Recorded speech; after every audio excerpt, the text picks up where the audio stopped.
নমস্কার বন্ধুরা। তো আজকে সকল ভারতীয় ইনভেস্টারদের কাছে একটা গুড নিউজ আছে। তো সেই গুড নিউজটা এই ভিডিওর মাধ্যমে আপনাদের কাছে শেয়ার করে নেব। তো এই ভিডিওটা দেখার পরে বলবেন যারা বলেছিলেন যে ভারতীয় ইকোনমি ডেড ইকোনমি, বিশেষত আমেরিকার তরফ থেকে এই শব্দটা ব্যবহার করা হয়েছিল ভারতীয় অর্থনীতির ক্ষেত্রে।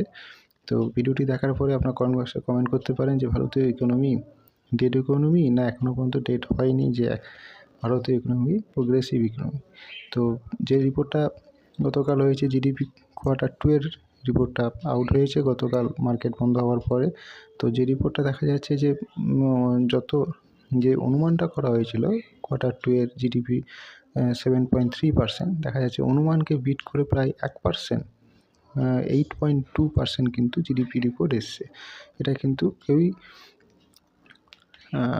প্রথমে ভাবতে পারিনি, বা বিশেষত আমরা যারা রিটেল ইনভেস্টর আছি, কারণ আমরা জানি যে এর মধ্যে কিন্তু আমেরিকার তরফ থেকে যে ট্যারিফ সেটা কিন্তু বসানো হয়েছিল।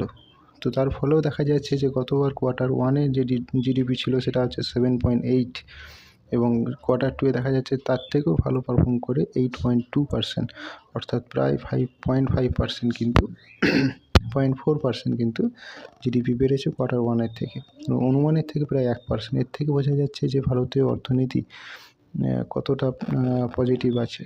তো এর একটা কারণ আমরা ধরেই নিতে পারি যে জিএসটির যে আপনার জিএসটিতে যে ছাড় সেটা কিন্তু কার্যকর হয়েছিল 22শে সেপ্টেম্বর থেকে। তো এর কিন্তু একটা এফেক্ট আমাদের ভারতীয় মার্কেটে দেখা দিয়েছে। সেখানে দেখা যাচ্ছে যে সেপ্টেম্বর মাসে ছেড়ে দেন, শুধু অক্টোবর নভেম্বর 2 মাসেই কিন্তু এটা একটা এফেক্ট পড়েছে। তো আশা রাখছি যে আগামী যে কোয়ার্টারে যে রেজাল্ট হয়তো এর থেকে একটু ভালো, বা এটাও যদি ধরে রাখা যায় তাহলে কিন্তু এটা ভালো পারফর্ম করবে। এই জিডিপি রিপোর্টের ফলে আপনারা লক্ষ্য করে দেখবেন যে গিফট নিফটিতে কিন্তু কালকে একটা একটা বড় ক্যান্ডেল বা পজিটিভ ক্যান্ডেল কিন্তু তৈরি হয়েছিল। তো আশা রাখছি যে আগামী সোমবার আপনার ভারতীয় মার্কেটে একটা বড় ইম্প্যাক্ট পড়বে, যদি না কোনো খারাপ খবর আজ বা কালকের মধ্যে না আসে।